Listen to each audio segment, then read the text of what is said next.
Et si la résistance écologiste était dissoute? Et si l'écoterrorisme était le cheval de Troie du gouvernement pour démanteler le mouvement climat? Et si derrière les éléments de langage du ministère de l'Intérieur et du gouvernement, il y avait une volonté déterminée d'abattre les luttes écologistes? Il y a une semaine, les Soulèvements de la Terre, cette coordination qui mène la lutte contre l'accaparement de l'eau et les méga-bassines, diffusait une tribune dénonçant les menaces qui pèsent sur le mouvement. Une enquête du Parisien dévoilait notamment une note récente du service central du renseignement territorial intitulée « Les soulèvements de la Terre, vecteurs de radicalité des luttes écologistes », pointant, selon les policiers, une appropriation du Black Bloc par les luttes écologistes. C'était une citation. Désignant l'ennemi écologiste, cette menace d'ultra-gauche, éco-terroriste, le ministère de l'Intérieur prépare le terrain à la répression et à la dissolution. C'est l'objet de cette interview avec Léna Lazare des Soulèvements de la Terre.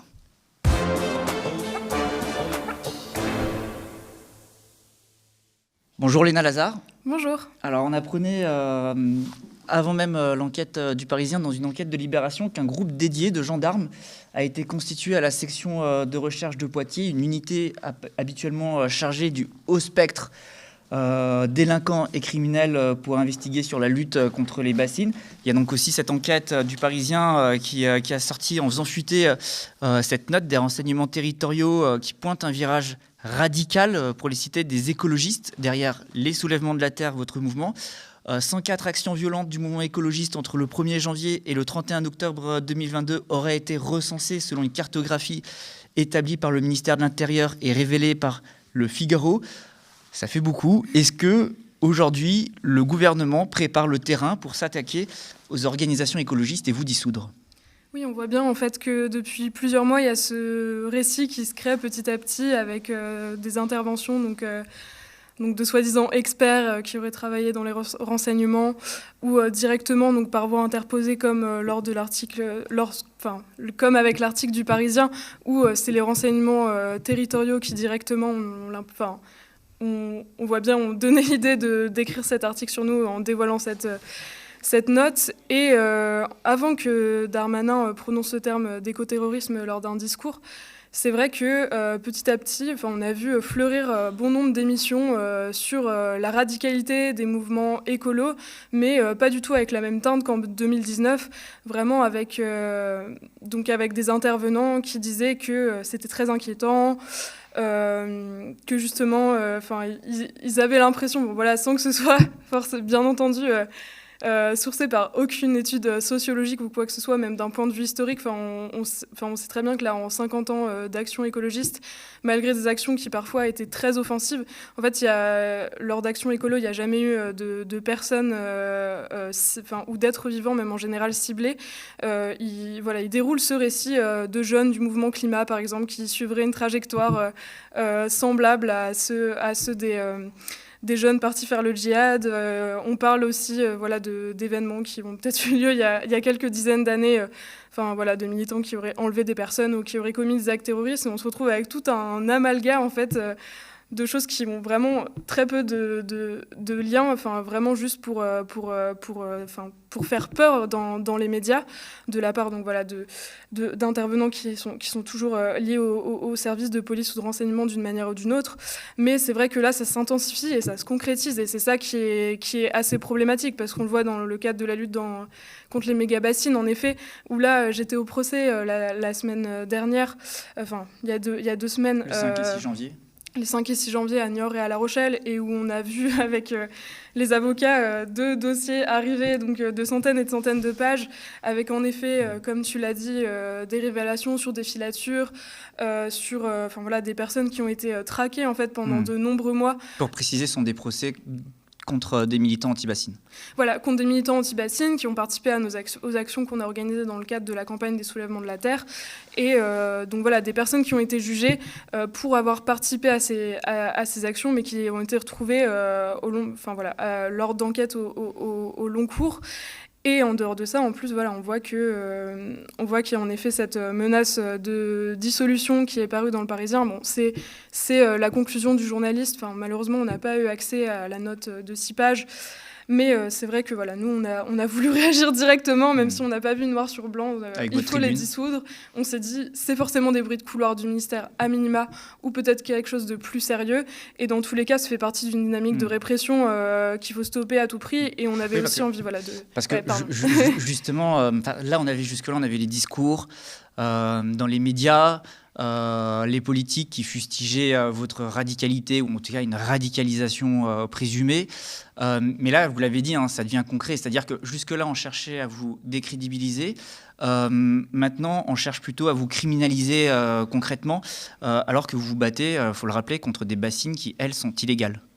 Oui, et même en général, c'est vrai que c'est assez délirant, parce que quand on a vu tous ces articles fleurir, même après Sainte-Soline, où il y avait donc des journaux, donc, surtout de droite, qui parlaient de la soi-disant radicalisation, mais dans le mauvais sens du terme, parce que moi j'aime bien m'approprier ce mot de radicalité, justement, en parlant d'écologie, au contraire de l'écologie libérale, ou de l'écologie qui nous mène droit dans le mur, en disant... typiquement que les actions d'Extinction Rebellion étaient très graves, etc. Alors qu'en 2019, c'était les mêmes actions. J'ai l'impression que notre niveau de... Oui, donc il n'y a pas de virage radical, comme le dit le Parisien. Parce que là, ce qu'on a l'impression, c'est que certains, dans les médias ou chez les politiques, s'inquiètent, dans l'État, notamment au sommet de l'État, s'inquiètent d'une radicalisation. On serait passé d'un mouvement pacifique à l'action violente, en fait. En tout cas, comme je l'ai expliqué là, nous, nos actions, c'est de s'attaquer à des infrastructures écocidaires. Après, parce que c'est des sabotages, en gros, qu'on vous reproche. Voilà, c'est ça. Et, contre des tuyaux, contre... Oui, des tuyaux, ça, des bâches de bassines, des sacs de ciment chez Lafarge il y a 2 ans, etc. Après, c'est alors sûr... qu'il faut peut-être être radical dans le contexte dans lequel on est, finalement. Oui. C'est la situation, en fait, qui nous y pousse. Oui, c'est sûr. Je pense que nos actions, elles sont à la hauteur des enjeux. Mais en fait, je pense que face à eux, il y a un mouvement écolo qui est fort, qui, en effet, assume des actions qui sont différentes. Parce que du sabotage, nous, on préfère parler de désarmement, vu la situation, parce que on considère qu'on désarme une arme qui broie le vivant. En effet, il y a des nouvelles actions, celles contre les méga-bassines, je pense que ça peut faire peur, parce que c'est plus des actions de sabotage qui sont commises par 4 personnes, une nuit, et on ne sait pas qui c'est. Là, c'est des choses qu'on assume à plusieurs milliers de personnes, 2 jours. Et en effet, il y a des modes d'action qui changent. Ça, en manifestation. Oui, en manifestation, etc. Et je pense que le mouvement écolo fait peur à l'État, et c'est pour ça qu'on a cette réaction-là. Mais moi, je pense en effet que nos actions, elles sont parfaitement légitimes. Mais du coup, l'État fantasme en fait cet ennemi d'ultra-gauche, zadiste, black bloc, c'est un fantasme ? Je pense qu'ils mentent sciemment. Je pense qu'ils savent très bien quelle est la situation, mais en fait, il faut créer un récit de toute pièce ou en extrapolant certains éléments pour faire peur et pour légitimer que des simples personnes qui ont participé à une manifestation se retrouvent avec une interdiction de séjour des Deux-Sèvres, se retrouvent avec de la prison avec sursis. Pour nous mettre sous écoute, pour mettre des caméras devant nos domiciles, comme ça a été le cas avec le père de Julien Leguet, le porte-parole des bassines. Bien entendu, il faut légitimer tout ça. On le voit aussi avec l'enquête de Libération, il y a eu des filatures, des personnes qui ont été suivies, qui ont été photographiées par la police à leur insu, en allant faire les courses, en emmenant leurs enfants à la crèche. Il y avait vraiment eu des choses importantes. En fait, c'est un petit peu le début d'une machinerie peut-être visant à écraser le mouvement écologiste. Je pense que ça va plus loin que même les soulèvements de la Terre. Peut-être que les soulèvements de la Terre, c'est un début. Mais finalement, c'est l'ensemble du mouvement écologiste qui serait désigné derrière vous. Oui, je pense que pour eux, on est un peu... il fallait bien choisir une cible et commencer par quelqu'un. Mais on sait que de toute façon, la répression, ça touche tout le monde. Vous la craignez, cette menace de dissolution ? En effet, je pense qu'on aimerait vraiment pas que ça arrive. On a vu tellement d'organisations. Pour l'instant, il n'y a que le Bloc Lorrain qui a été dissous, donc ce groupe de gilets jaunes dans l'est de la France. C'est vrai que pour Nantes Révoltée et la GAL, donc un groupe antifasciste à Lyon, ça a été annulé. Mais on voit bien en fait que, en parlant d'une répression qui s'accélère là-dessus, il y a la loi séparatisme.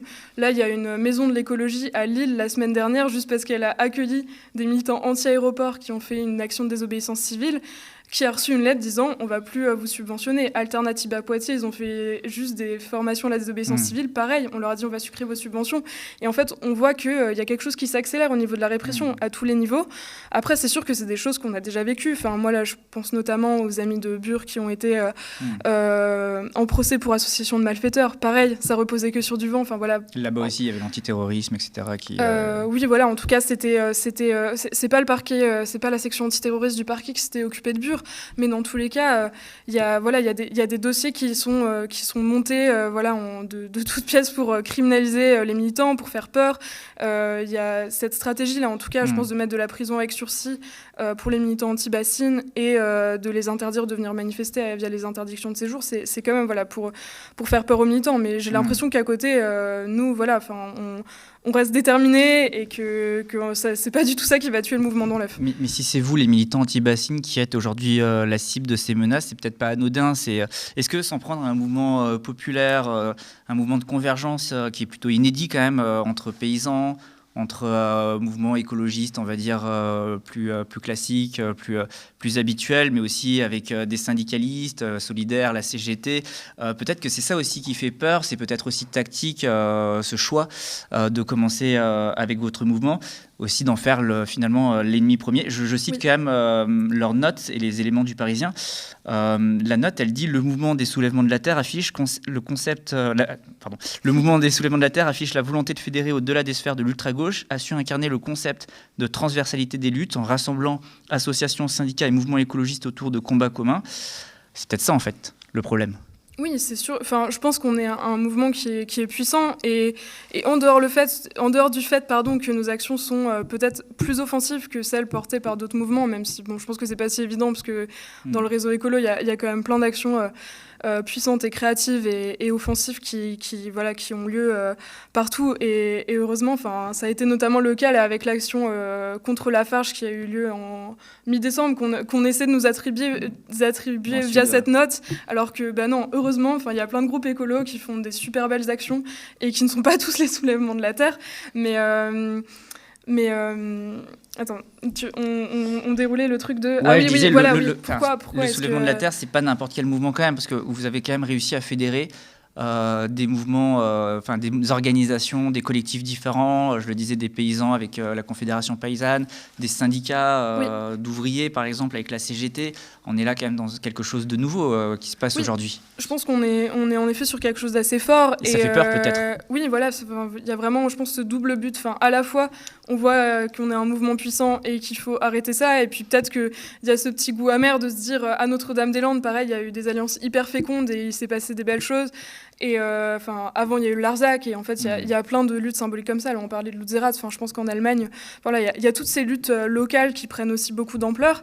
Donc, il faut stopper ça. Et de l'autre, comme on fait des actions qui sont quand même assez offensives et qu'on s'en revendique, il y a aussi peut-être cette idée de dire il faut vraiment les nommer comme les radicaux. Il faut les isoler et il faut montrer qu'en tout cas, c'est pas du tout l'exemple à suivre. Et peut-être qu'ils essaient aussi de faire en sorte que, en effet, toutes ces organisations qui nous soutiennent, mais en fait, c'est aussi parce que les soulèvements, c'est toutes ces organisations. On est une campagne d'action, on n'est pas une organisation.